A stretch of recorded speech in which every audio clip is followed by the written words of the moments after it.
Hi friends, నేను మరో వ్లాగ్తో మీ ముందుకు వచ్చానండి. ఆ వ్లాగ్ ఏంటంటే అప్పికొండ సోమేశ్వర స్వామి దేవాలయం అండి. ఆల్రెడీ నాది ఒక వీడియో ఉంటుంది, 2022లో పోస్ట్ చేశాను. ఇప్పుడు రీసెంట్గా తీసిన వీడియో ఇది. నేను వేరే రూట్లో షూట్ చేశాను. టువర్డ్స్ ఏఎంటీజెడ్ పక్క నుండి ఇస్లాంపేట పక్క నుండి వెళ్తుందండి రూటు. చాలా బాగుంటుంది. నార్మల్గా మహాశివరాత్రి టైంలో అయితే స్టీల్ ప్లాంట్ పక్కన పీపీ గేట్ రూట్ ఉంటుంది, అటువైపు నుండి బస్సులు వెళ్తాయి. ఆ రూటు చాలా బిజియెస్ట్గా ఉంటుందన్నమాట. అప్పుడు మనం బైక్ మీద కానీ కార్ మీద కానీ వెళ్ళడం కొంచెం కష్టము. అందుకని చెప్పేసి మేము ఇస్లాంపేట రూటు నుండి వెళ్ళాము.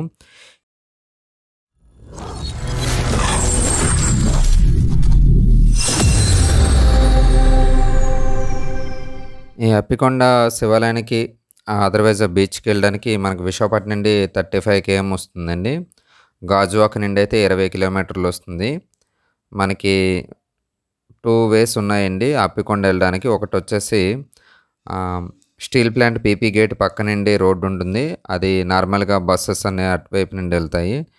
యూజువల్గా అందరూ యూజ్ చేసే రూట్ అది. అలా కాకుండా ఇక్కడ ఏఎంటీజెడ్ పక్క నుండి ఇస్లాంపేట మీదుగా కూడా మనము వెళ్ళొచ్చు అనమాట.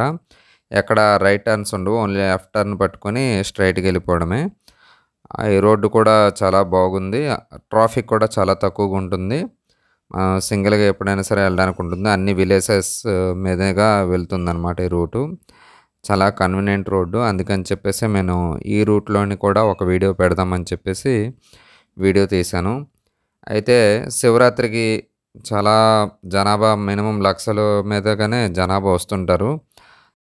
అయితే ఇక్కడ అప్పికొండ ఎందుకు మహాశివరాత్రికి వెళ్తూ ఉంటారంటే పబ్లిక్ మహాశివరాత్రి రోజున నైట్ టైం జాగారం చేసి మరుసటి రోజు అక్కడ సముద్రం స్నానం చేసి తర్వాత మహాశివుణ్ణి ఆ సోమేశ్వర స్వామిని దర్శించుకుంటే సకల పాపాలు పోతాయని చెప్పేసి భక్తుల నమ్మకం అన్నమాట.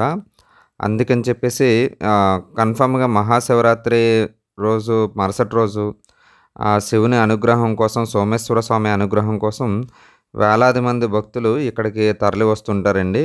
నేను తీసిన రూట్ అయితే మహాశివరాత్రి మరుసటి రోజు, కాకపోతే ఈ రూట్ చాలామందికి తక్కువగా తెలుసు అనమాట. అందుకని చెప్పేసి పెద్దగా ట్రాఫిక్ లేదు. వేరే వేలో మనకి స్టీల్ ప్లాంట్ పక్కన లేబర్ గేటు పక్క నుండి కానీ వెళ్తే మాత్రం చాలా ఎక్కువ క్రౌడ్ ఉంటుందన్నమాట. మేము ఎర్లీ మార్నింగ్ బీచ్కి వెళ్ళిపోయాము 6 o'clockకి. ఇది చాలా కన్వీనియంట్గా ఉంది. ఈ రోడ్ అయితే చాలా ఖాళీగా కూడా ఉందన్నమాట. అసలు ట్రాఫిక్ అనేది లేదు.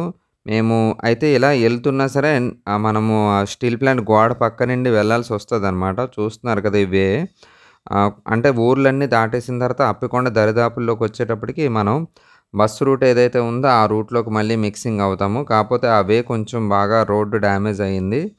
అక్కడ ట్రాఫిక్ కూడా చాలా ఎక్కువగా ఉంటుంది, రోడ్డు కూడా నేరాగా ఉంటుందని చెప్పేసి ఇలా షార్ట్ కట్ ఉపయోగించి మళ్ళీ ఈ వేలోకి మేము మిక్సప్ అయ్యామన్నమాట. అప్పుడే చూసారు కదా, ఈ రోడ్డుకి వచ్చేటప్పటికే విపరీతమైన ట్రాఫిక్ ఉంది. సగం రోడ్డు డ్యామేజ్ అయిపోయింది, సగం రోడ్డు కొంచెం నార్మల్గా వేసారనమాట. అది పెద్దగా ఏమీ బాగోలేదు, ఫుల్ డస్ట్ తోటి ఉంది రోడ్డు.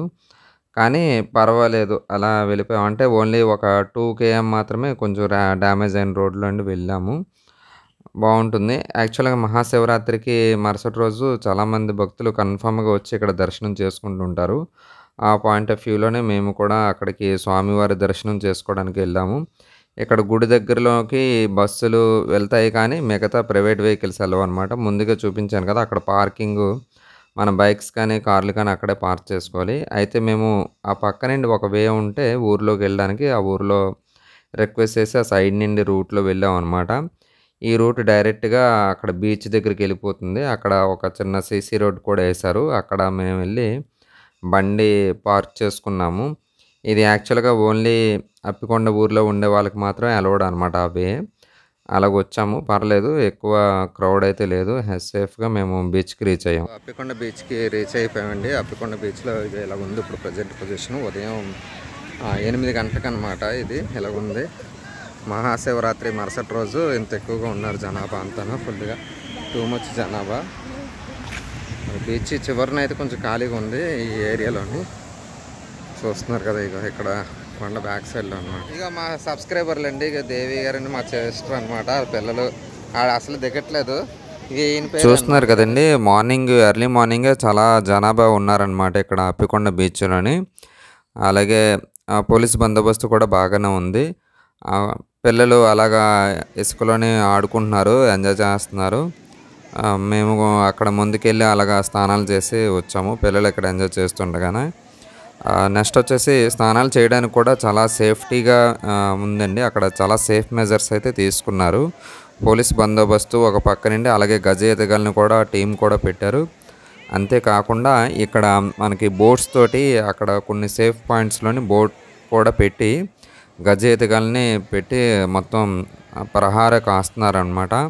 చూస్తున్నారు కదండి, జూమ్ చేసి చూపించాను. ఇలాగా 4-5 బోట్లలోని గజ ఈతగాళ్ళు అటు ఇటు తిరుగుతున్నారు, ఎవరు కూడా ఎటువంటి ప్రమాదం జరగకుండా. చాలా బాగుంది. ఆ కొండ కనిపిస్తుంది కదండి, అది అప్పికొండ అంటారనమాట. అక్కడ ఒక దేవాలయం కూడా ఉంటుంది. భక్తులతోటి అప్పికొండ బీచ్ అయితే నిండిపోయిందండి. తెల్లవారుజాము నిండే భక్తులందరూ ఇక్కడికి వచ్చి స్నానాలు చేస్తున్నారు అనమాట. విపరీతమైన ఫ్లోటింగ్ ఉంది. ఇంకొక గంట పెరిగితే మొత్తం సముద్రం కూడా చాలంత సముద్రపు జనాభా ఉన్నారు. ఎంత జనాభా చూస్తున్నారు కదా, బ్యాక్గ్రౌండ్లో ఎంత జనాభా ఇక్కడ స్నానం చేస్తున్నారు అప్పికొండలోనే. మరి ఇంకా నడుస్తూనే ఉన్నారు, పబ్లిక్ వెళ్తూనే ఉన్నారు. చూడండి, అప్పికొండ బీచ్ అయితే మాత్రం ఇలా ఉంటుందండి. మహాశివరాత్రికి అయితే మాత్రం ఇలా ఉంటుంది. ఆదివారం పూట వస్తుంటారు కానీ జనాభా ఎంత ఎక్కువ ఉంటారు. నార్మల్ టైంలోనే తక్కువగా ఉంటారు, కానీ మహాశివరాత్రి కాబట్టి ఇంత ఎక్కువగా జనాభా వస్తున్నారనమాట.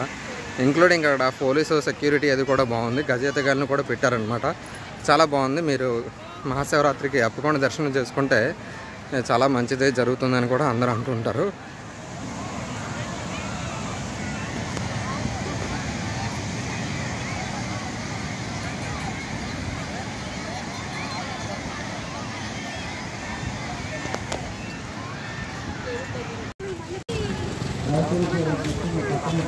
లేడీస్ కోసం డ్రెస్ చేంజింగ్ పెట్టారండి. అక్కడ బ్లూ కలర్ది చూపించాను కదా, ఆ ఏరియాలోని వాళ్ళకి సేఫ్టీ కూడా ఉంది. అలాగే ఇక్కడ పోలీసులు కూడా ఫుల్ బందోబస్తు ఉంది. అలాగే ఇక్కడ గజ ఈతగాళ్ళు పాయింట్ కూడా ఇక్కడ ఉంచారు. చాలా బాగుందండి. అయితే అప్పికొండ బీచ్ అయితే మాత్రం ఎక్దమ్ సేఫ్గా ఉంది మహాశివరాత్రి ఆ టైంలోని. నెక్స్ట్ వచ్చేసి ఇక్కడ అంతా షాపింగ్ ఏరియాకి వస్తాము. బీచ్లోని స్నానం చేసి వచ్చిన తర్వాత స్వామివారి దర్శనానికి వెళ్ళడానికి మొత్తం ఇక్కడ ఫుల్గా మొత్తం సామాన్లతో నిండిపోయింది. చూస్తున్నారు కదా, భక్తులతో ఇలా నిండిపోయి ఉందండి ఇక్కడ అప్పికొండ బీచ్ అయితే మాత్రం. ఫుల్గా విపరీతమైన జనాభా, ఎంత ఫ్లోటింగ్ ఎక్కువ ఉంది. కొంచెం జాగ్రత్తగా అప్రమత్తంగా ఉండాలి వెళ్ళినప్పుడు. అదిని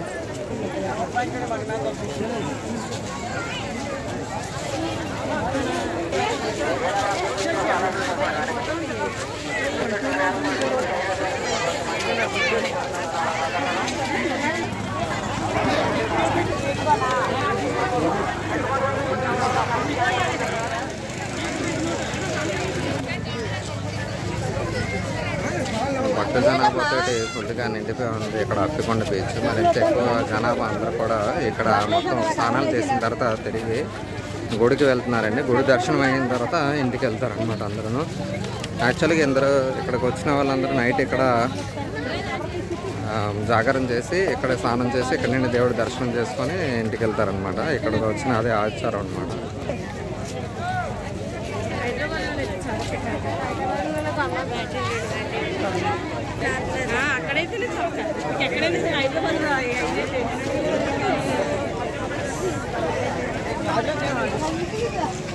అమ్మ భగవంతు పెట్టారు ఇక్కడ. ఇలా భక్త జనాభాతో కొద్దిగా నిండిపోయి ఉంది ఇక్కడ మొత్తానికి. గుడి దగ్గరలో ఉన్నాము, ఇంకొంచెంసేపట్లో మనం గుడి దగ్గరలోకి వెళ్ళిపోతాం అన్నమాట.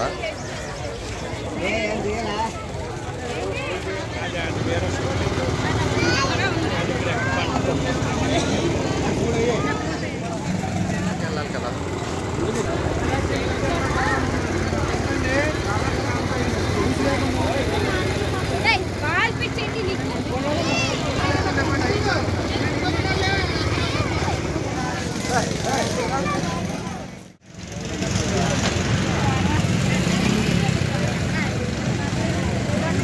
ఇక్కడ వైద్య శిబిరం కూడా పెట్టారనమాట. ఫస్ట్ ఎయిడ్ సెంటర్ కూడా టెంపుల్ దగ్గరలోనే. ఇక్కడికి వచ్చిన భక్తులకు ఏమైనా ఇబ్బంది లేకుండా వైద్య శిబిరం కూడా పెట్టడం జరిగింది.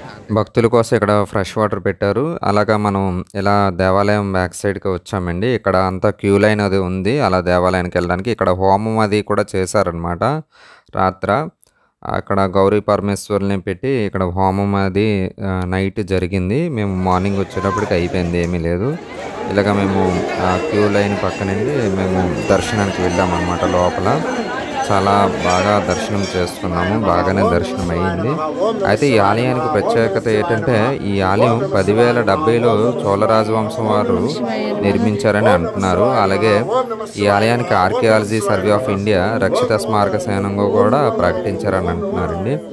అయితే ఈ ఆలయం గురించి తెలుసుకుంటే పరమేశ్వరుని పట్ల అపరిమితమైన భక్తి విశ్వాసాలు కలిగిన కపిల మహర్షి గారు ఈ ప్రదేశంలో 101 శివలింగాలు ప్రతిష్ఠించారట. మరి అయితే వాటిలో 5 శివలింగాలు మాత్రమే ఇక్కడ బయటికి కనిపిస్తున్నాయని చెప్పేసి అంటున్నారు. మిగతావి శివలింగాలన్నీ కాలక్రమేణా భూగర్భంలో కలిసిపోయాయని చెబుతుంటారండి. ఇంత పురాతనమైన దేవాలయం అప్పికొండలో మనకు కనిపిస్తుంది. భక్త సందోహం అయితే ఇలా ఉందండి, విపరీతమైన పెద్ద లైన్ ఉందన్నమాట. నెక్స్ట్ వచ్చేసి ఇక్కడ సతకోట గుడి నుండి బయటకు వచ్చిన జనాభా అంతా కూడా ఇలా వెళ్తున్నారు అనమాట.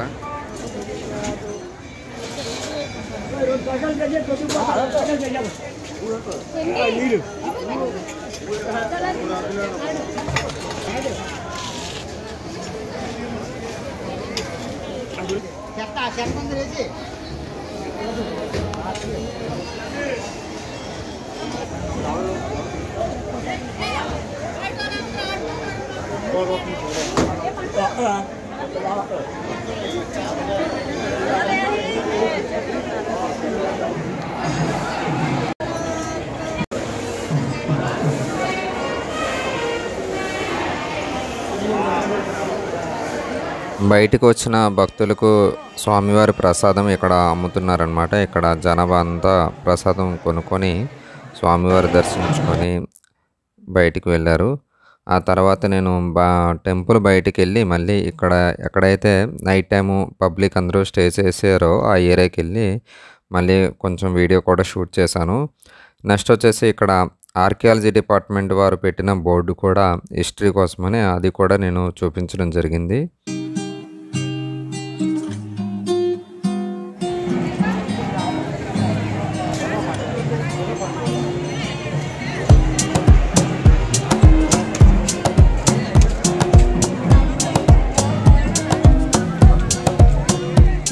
ఇక్కడికి వచ్చిన భక్తులందరూ కూడా ఇక్కడ నుండి చెరుకు అనేది పట్టుకొని వెళ్తారు. ఈ చెరుకు ఒక స్పెషాలిటీ ఉంది. మరి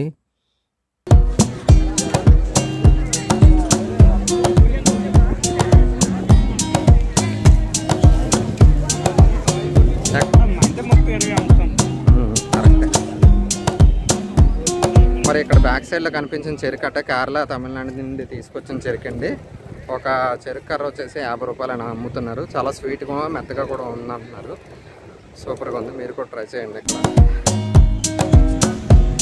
అది ఫ్రెండ్స్, మరి ఫైనల్గా ఇలాగ అప్పికొండ టూర్ అయితే కంప్లీట్ అయింది. ఇంకా మేము వెహికల్ దగ్గరికి వెళ్తున్నాం. వెహికల్ తీసుకొని తిరిగి ఇంటికి వెళ్ళిపోవడానికి రెడీ అవుతున్నాం అన్నమాట. దర్శనం అది కూడా బాగానే జరిగింది.